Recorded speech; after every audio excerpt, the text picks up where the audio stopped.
Hello, everybody. Welcome to our second session of the day. Just again, minor housekeeping. It does work better with the headphones on. You can just hear me now because I need to tell you that. So our next session, we have another two wonderful speakers here from Thirst and from Shepherd Neame. And they're going to be talking about pubs, pints, and rituals, and basically the evolving socializing landscape, looking at how behaviours are shifting, and how new rituals are reshaping the way people connect. And then we'll also hear from Rose about how, Britain's oldest brewer, Shepherd Neame, of course, is using pub and pint to meet those moments while keeping their authenticity and heritage. But I will let them talk about that. So please welcome to the stage our two wonderful speakers.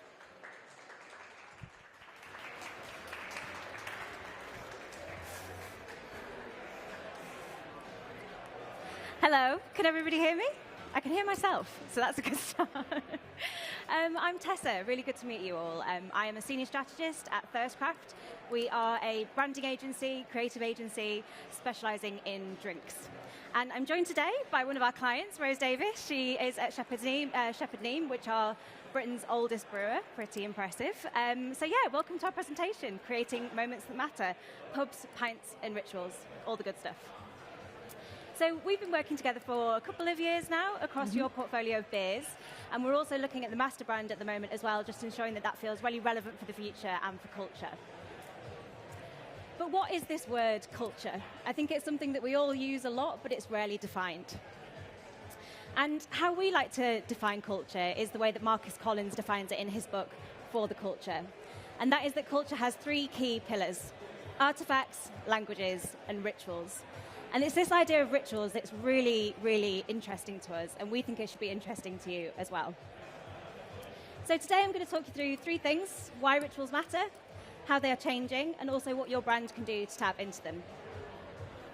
So first up, why rituals matter. Well, rituals have been around since the dawn of time. They define how we come into this world, and also how we leave it. They are not habits. Habits are things that we do, a series of actions that we do to save time, save money, save headspace. Whereas rituals have emotion. They put emotion before the function. So think blowing out your birthday candles or cheersing a pint before you drink it. Ultimately, they have meaning. And they also define how we connect to each other and how we come together, and at every moment in between. And it's for this reason that we think that they are really, really transformative for brands. Because if you can put your brand at the heart of an emotion, where there's a really potent emotion, then you can have more of an impact and transcend just product. So next up, how rituals are changing. But first, to understand how rituals are changing, we need to understand how the way that we come together is changing as well. So where once we gathered in churches, then high streets and pubs, our rituals shifted accordingly. So what was once Holy Communion became Thirsty Thursdays at all bar one. Maybe that was just me. But we are now seeing alcohol take more and more of a backseat, which is interesting for us in drinks especially, because we're obviously questioning our future. But our third spaces are dwindling as well. And on top of that, our social batteries are really taking a hit. If we think about how we've all felt since the pandemic, a lot of us feel like we've lost our way in socializing. We've forgotten how to behave in public. In fact, 47% of Americans think that people are more rude in public now as well. Then you have the impact of the cost of living crisis. So it's actually just really expensive to hang out now, and you're constantly questioning, can I even afford this night out? Can I even afford my friend's wedding? And then on top of that, we've got our online lives as well, and that digital reckoning, this idea of social, or the irony of social being anything but social. Essentially, we're stressed out of practice, and desperate for real connection. So what we're seeing is socializing starting to become more important, but also more multifaceted. We're seeing our pursuits, our passions, and our rituals all come together in one. And we're creating new third spaces and managing our social batteries accordingly. So, for example, instead of formal dinner parties, now we're using our foodie passions to come together over supper clubs and potluck nights. Instead of candlelit courtship, we're seeing dating take on a whole new active element, people coming together over shared interests or finding new experiences together. What used to be a solitudinal pastime like knitting or reading, we're now joining clubs and doing it together in partnership.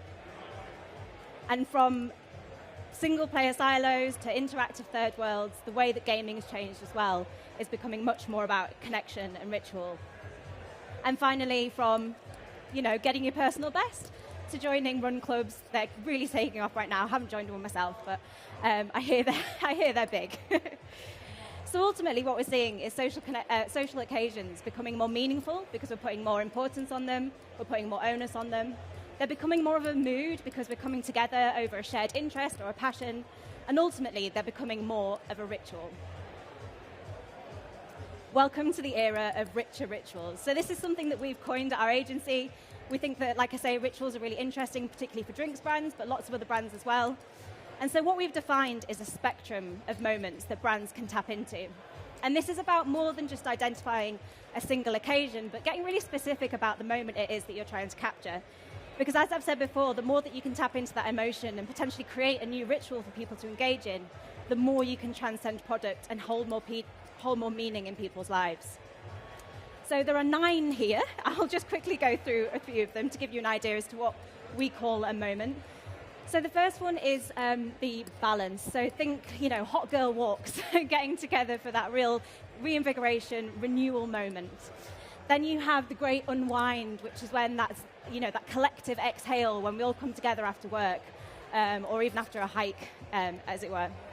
Then you've got the refuel, which is all about those in-between moments, those snackable little pockets, whether it's between meetings or between activities. Kit Kat does a brilliant job of owning that particular moment, take a break. Then you have in the middle section those more mid-tempo occasions or moments. So this is all about quality company.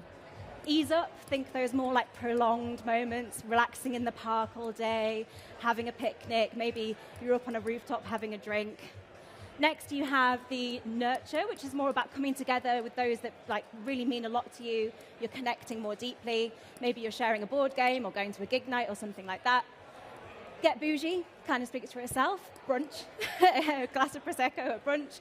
Something more momentous and sophisticated, something that feels really special. Then we've got our more main event maxing moments, we call them. A lot more high tempo, a lot more energy. So hype up is kind of when you come together, potentially you're going to a concert together, I'm thinking before Taylor Swift or something, or potentially you're coming together to go to Comic-Con with those that you share that passion with. Then you've got kickstart, that's all about turbocharging the moment. Maybe there's a big game on and you just want to get hyped up and ready to go. And then finally, party on. So those really high energy, really big momentous moments where you just want to keep going all night. I think of things like karaoke and festivals as well. And like I say, when we talk to our clients, the one thing that we sort of say to them is pick 1 or 2 and really kind of drill down and own them, get specific about that moment that you want to tap into, and have a lot more power as a brand. So finally then, what can you do to tap into them? Well, the first thing you can do is tap into the moment itself. So we have a few case studies here, a few examples that we just think are doing a really great job of tapping into a moment. The first one is Courvoisier. They're obviously tapping into the house party occasion, but they've got more specific about that bring your own booze ritual that we all engage with. I'm sure we're all familiar with it. So they're really putting their brand at the centre, a reason to come together, a reason to celebrate. They've got a specific moment that they're going after. And they're really showing you that essentially it's not a party without Courvoisier. And one thing that I really particularly like about this example is that they've noticed that behaviour of everyone takes their booze to a bag in a bag for life, and it never looks that glamorous. But what they've done is created their own Courvoisier tote bag, really elevated that behaviour into more of a ritual and kind of created more meaning around it. Next up, this is actually one of our examples from our agency at Thirst. So AB InBev is one of our clients, and they came to us with their Beats range of ready-to-drinks. They wanted to take them into the US market, so they were doing really, really well in Brazil.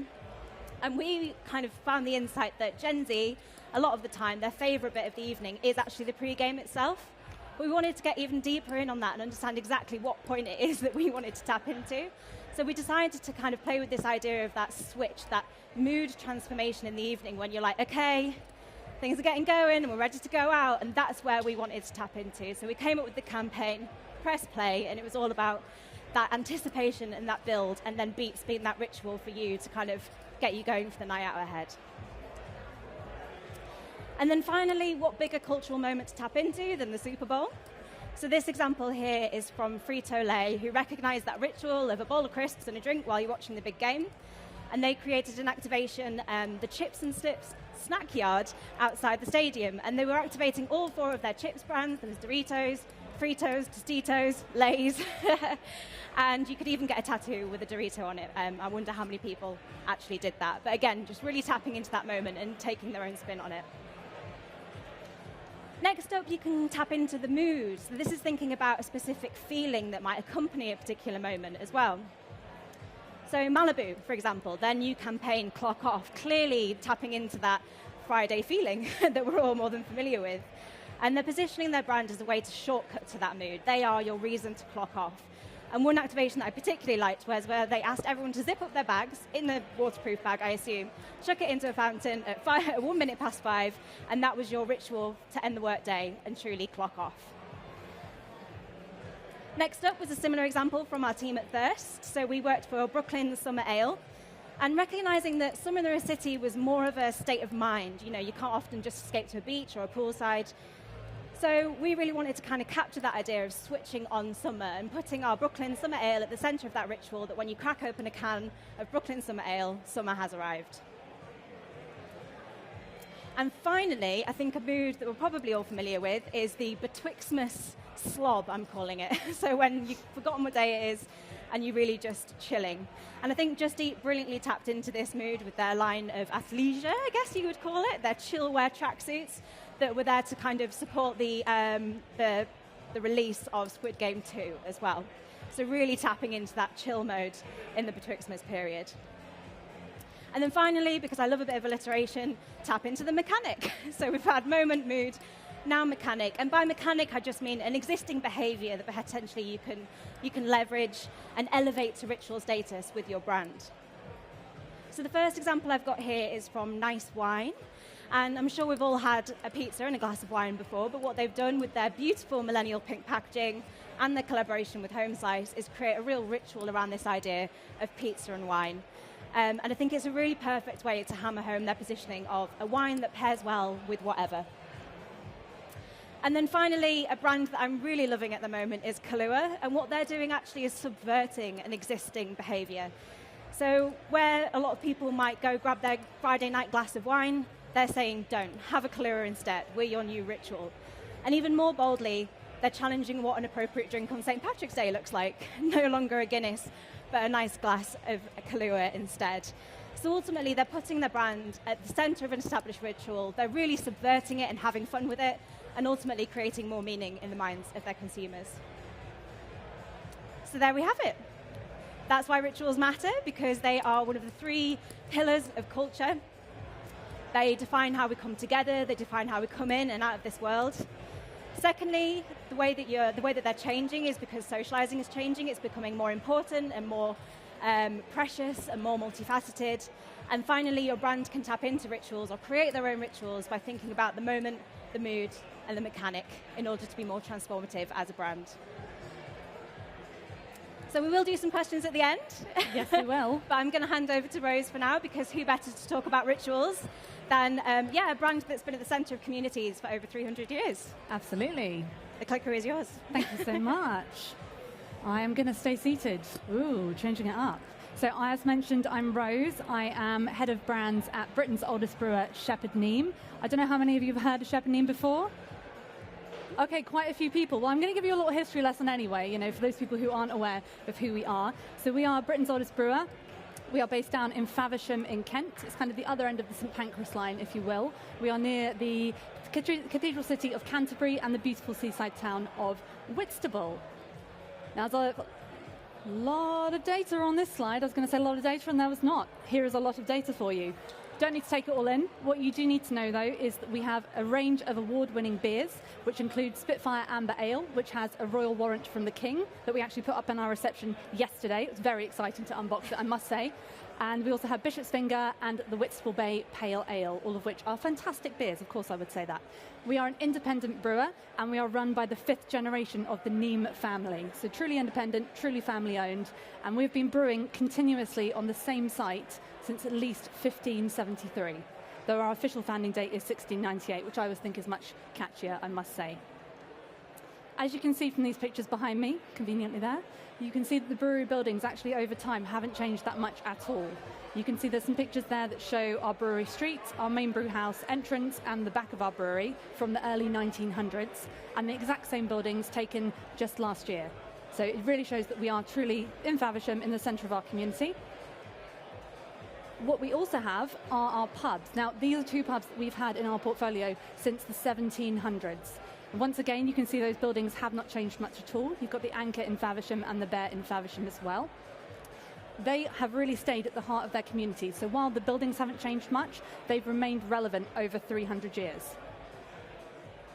But how do they do that? How do businesses who are pouring pints and serving great food, how do they stay relevant for those 300 years? Obviously, as Tessa said, there's the ritual of going to the pub to enjoy great food and great drinks. And of course, My favourite ritual. obviously, this is where beer and pubs come in.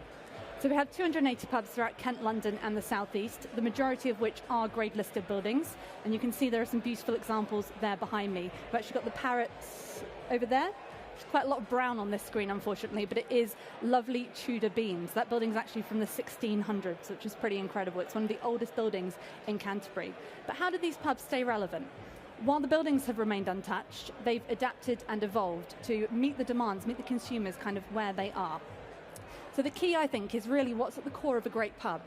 You go there because you want to meet people. You want to have that moment of togetherness, that moment of connection. But most importantly, what is a pub all about? It's all about fun. So this is what I think is really, really true and really important about a pub. I think pubs as well are really that centre of kind of creation, calm, conversation. They're the moment to go and have fun, rejoice, intertwined with so much history, as you can obviously see behind me. What we've seen time and time again, though, is, as I said, the buildings kind of stay the same. We make sure that they do stay true to character. The faces behind the bar do change, and obviously we adapt and evolve our food and drink offer. As Tessa touched on, there are lots of consumer trends going on at the moment in the beer world. There's actually a report that's been released today to say that Gen Z are actually now ever so slightly drinking more. About 73% of them have said they have drunk in the last 6 months. Obviously that's not great. We want them to go to the pub a bit more than every 6 months. Come on now, Gen Z. But we've got the rise of moderation, so people going, instead of maybe one high-strength beer, they might go for two kind of 3.5 or below strength beers. Obviously the growth of wellness, so whether that be mental, physical or financial. You've got no and low rapidly on the rise. And of course, people want refreshment. That is what it is all about. So how do we adapt to those trends? How do you ensure that if a consumer is walking into a bar, that's not a setup for a joke, how do you ensure that they are actually going to choose your product when they go in there? Whether they're zebra striping, so having an alcoholic drink and then a non-alcoholic drink, how do you ensure that if they're choosing alcohol, that they are choosing your brand? And this is where I lead into pubs very neatly. So I'd argue, as I would say, that beer and pubs are connected, completely intertwined. If you think about all the pubs that I showed you previously, think about how many memories have been made over a pint in those same walls. If the walls could speak, what stories would they tell? We've got some examples here of some photo shoots that we've completed very recently, so some very contemporary brands there. But I love that photo over on my right, your left, those two gentlemen there having a pint, the ritual of connecting over a pint. Now, we'll never know why they went to the pub that day. Are they having an after-work drink, as we all do? Probably. Are they out for a cheeky lunchtime beer? Or, for some unknown reason, are they having a pint before work? Who knows? We will never, ever know. But what we do know is that connection over a pint, obviously in a Shepherd Neame pub, obviously, is at the core of those rituals. So despite the cost of living crisis and inflation, as we've seen in the last couple of weeks with the fantastically glorious weather, people are looking for that out-of-home treat moment. In cost of living, you will see those treat moments kind of increase. So the big flashy purchases like big holidays, a new car, whatever it is, go a bit out the window, but you'll see sales of lipstick for increase, for example. You'll see nail appointments increase. And we also see people wanting to treat themselves to a pint of beer, of course. What we have seen, though, is not only those changing trends, but also the way people socialise change. So we all know that Thursday and maybe even Wednesday now are the new Friday, but people are now socialising earlier too. Instead of going out at kind of 7, 8 o'clock and staying out until midnight or later, my goodness me, they're going out straight after work, even maybe 4 o'clock, and staying out until about 9, 10 o'clock instead. People also obviously are looking for great tasting, refreshing and great looking products to spend their hard-earned cash on. People want that Instagrammable moment. You know, you want that beer envy or glass envy, shall we say. I'm sure we've all done it. We've seen a great looking glass, we've had a pint of it, and we've snuck it in our gigantic handbag. At least I am guilty of that, I must say. But with all generations under 55 now drinking less alcohol, how do you ensure that they are picking your drink when they walk into the bar? As you can see behind me, that is a very busy bar. You probably can't see all the details. On that back wall, there are probably over 50 spirits. There is a huge, great swathe of wines there. But on that front bar, there are 16 different types of beer on offer there. And that's without looking in the fridges. So how do you make sure that when someone walks in, they're not just picking Moretti or Guinness or some other brand they know very well? How do you ensure that they go for your brand? So while we may be Britain's oldest brewer, we are anything, hopefully, but old-fashioned. And this is what we're all about. This is how we are trying to move the dial and get people to choose us, is by being agile, responding to those consumer trends, but making sure we do it in a really authentic way that is true to who we are. It's no good us releasing some pink, sparkly 6% beer, because that just won't resonate with our core consumers, but it also probably won't attract the consumer that we want to be drinking our beers and be in our pubs. Obviously, beer and pubs are for everyone. We want everyone to be there, but we don't want to do some kind of gimmicky beer that isn't going to last the test of time. We've been here for 300 years. We want to make sure we're here for another 300. And the only way, the best way to do that is to be authentic to who we are and bring our heritage and our ethos along with us in everything that we do, while being relevant to those consumer trends as we go through. So to do so, we've started moving the dial on our pubs. We've been doing this for over a decade now. What we want to do is ensure that our pubs are stylish, they've got a great ambience, but also elevating our staff training so that we offer the best service and the best experience possible for a consumer. And of course, we are elevating our food and our drink offer. And drinks, obviously, is where I come in. As head of brands, this is what I do. Beer, of course, is my jam. What we've been doing over the past 2 years, I would say, with Thirst, is working really closely to understand our brands, understand where they need to move to, and executing that. Every single one of our brands has got a story. Not only the name, but the design is really rooted in place. And so that means that they are super ownable to us. But also, hopefully you'll agree with me, that the names and also the designs will stand the test of time, but also look really great by themselves. So just to pick one example out of those, I'm going to go into a different case study. But before I do that, I'd like to talk about Creekside, which is actually the newest beer that we have just released. Sadly, it's not here today for you to enjoy, but I do encourage you to go to one of our lovely London pubs afterwards to give it a try. This is a juicy IPA. Now, we recognise that cask is in decline. Sadly, it's down about 6% year on year. And we thought we need to respond to that trend. How do we leverage what we've got and look at a gap in our portfolio? And that's exactly what we did with Creekside. We know consumers want a big burst of citrus fruit and tropical fruits, and they also want that refreshing moment. So what we're trying to do with Creekside is not alienate our core demographic, but also kind of entice that new drinker in. So this celebrates the body of water called the Faversham Creek that runs through Faversham, our hometown. And that was actually really fundamental in bringing hops to the UK. So there's evidence, there's a boat from 900 AD, super old basically, that kind of is not moored, but kind of sunk in the creek. And that has got hops on it. So the Faversham Creek was really instrumental in bringing hops from France, not only into Faversham and Kent, but also to the rest of the UK, without which we wouldn't have beer as we know it today. So delving in now to a case study. We're going to look at First Drop. So this is actually available at the Attention Arms. This is a beer that we refreshed back in February and is doing really, really well. But I won't steal my own thunder before I delve into that, because I'm very good at doing that. But kind of a fantastic name, fantastic design, and a fantastic flavour profile means that we are hoping that that is why consumers will choose us. The moment we really want to own with First Drop, that kind of ritual we want to own, is that first pint after you've had a really tough day at work and you just want something refreshing and delicious to enjoy. It's that, as you sit in this lovely sunny pub garden and just relax after you've had a tough week or you're out on a Thursday night having a nice time. I've done this today. Exactly. You just want to have a nice beer. But it's that kind of explosion of refreshment, of citrus fruit, that we hope will entice people to have that moment of togetherness and connection. So this is how it looked to start with. Don't boo it, please don't boo it. Poor little thing. So it was launched back in 2023 with a bit of a pre-identity there in a really fun, sort of PRable way. It looks really different to anything we'd ever done in our brand sphere. This actually came out of our small batch brewery, so it's a 15-barrel brew kit, which to a lot of brewers is gigantic. To us is a little dinky kind of piece of equipment. But the beer itself was absolutely fantastic. The brewers did a really great job. The brand team, bad job brand team. So this is where we got Thirst involved, and we set them the brief of creating something that was super ownable to Shepherd Neame, but also had vibrancy, standout, and that real cut through. So when someone walks into a bar, again, not a joke, they walk in, they see it, and they think, oh, I want to give that a try. So we started with this. What we wanted to do is keep some of the design elements, so it's really important to us that it still said Shepherd Neame, obviously still said First Drop and Session IPA, but there were some things we wanted to take off.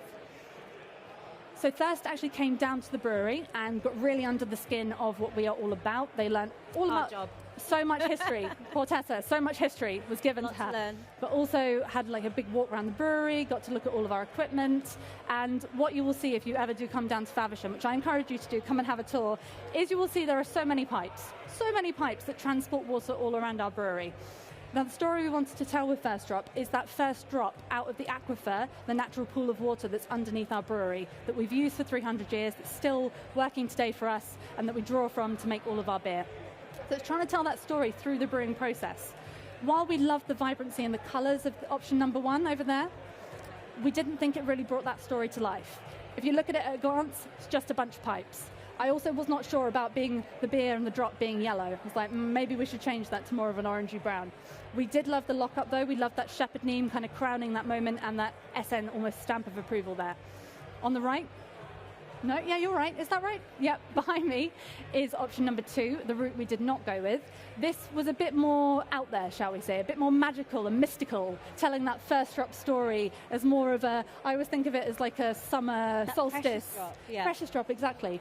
I always think of it like a summer solstice dancing around a maypole sort of thing. So we decided not to go with that one, instead exploring option number 1, as you can see there.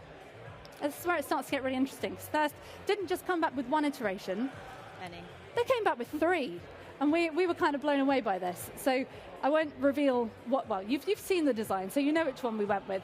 But we did love the middle option, and the reason for that is, although to me personally it was giving sort of umbongo, soft drink, sort of, juice-based. Definitely fun. Whatnot, definitely umbongo. What I loved about it, though, is that they had actually been out into Faversham and looked at all of the buildings and all of the different colours and drawn on that. So while it does bring into that sense of place, actually, again, at a glance, you've got no idea that that is rooted in Faversham at all. And again, similarly with the one over here, it's bright, it's vibrant, it's colourful, you can see its drops, but again, it doesn't have that ownability. So while they're vibrant, we love that. Ownability, absolutely not. And that's why we went with, again, option number 1. And that's so it, isn't it? It's always this fine line between achieving that authentic feeling, making it feel like it feels real for the brand, but also pushes the envelope a little bit. So we do always like to challenge, it's just good fun. Absolutely. I think it also makes our decision kind of easier when you know that there's one that really strikes out. It makes the right answer really pop, doesn't it? Exactly. Yeah. And that was kind of a unanimous decision. There wasn't one person like, I want this one. No, we all agreed that that was the option. And this is how it came out in its final form on the lens. Now, I will zoom in, because you can't see all the details there. Here we go. I absolutely love this design. I cannot wax lyrical enough about this, so I am the right person to be here to tell you about it, of course. At a glance, it is vibrant and bold and looks fantastic, but what I love about it is so clever. The O is a flipping drop. Like, can you get better than that? Well, yes, you can, because around the top are some of our brewing equipment, it's some of our buildings. So super ownable, super Shepherd Neame there, and it actually goes through the brewing process. So you've got a mash allowed to ton there, which is where the brewing process would start, into a fermentation vessel, and then through the brew house up there itself. But it gets even better. Can you believe it? Down the bottom there, you've got some of the ingredients that actually go into beer. So First Drop does have 4 hops in it, so there are 4 hops on there, boom. There's also a representation of water, so the creek running through there again. And then over here, oh, it's behind me. I don't know if you can see it, I'm so sorry. Let me get out my own way. there they are. I was literally right in front of it. I'm so sorry. Are some oast houses. So an oast house is where barley, which goes into beer to give the sugar, which becomes alcohol, very important, would have been roasted or malted once upon a time. So overall, I absolutely love this design. It is just so clever. It's even got a little heart back to the small batch brewery, which is where it was once from. And we have seen that this design has really accelerated sales. Over 200% increase in sales since February, which is pretty mind-blowing. I mean, we have got 280 pubs that it does obviously go into, but we also sell into the free trade nationally. So it's not just our pubs telling us it's great. But also, you don't have to take my word for it. We have some reviews, hooray! So we like to have a look on Untapped. We like to obviously have a look on Meta, so Instagram and Facebook, to see what people are saying. What we found is, again, there's not just been an increase in sales, but also an increase in the way people are interacting with us. And that's all about how we're moving the envelope as Shepherd Neame, how we show up as a brand, but also kind of encouraging people to choose Thirst Drop in that ritual moment of connecting over a pint. So I must agree with David there. I don't know if you can see his review. I would agree that it is one of the best Shepherd Neame beers, best Sheps beers that we do. And it's one of my favourites, I must say, along with obviously all the other ones that you've brought out. But that is everything from me, really. So all that's left to do is say thank you so much for listening along today. And have you got any questions?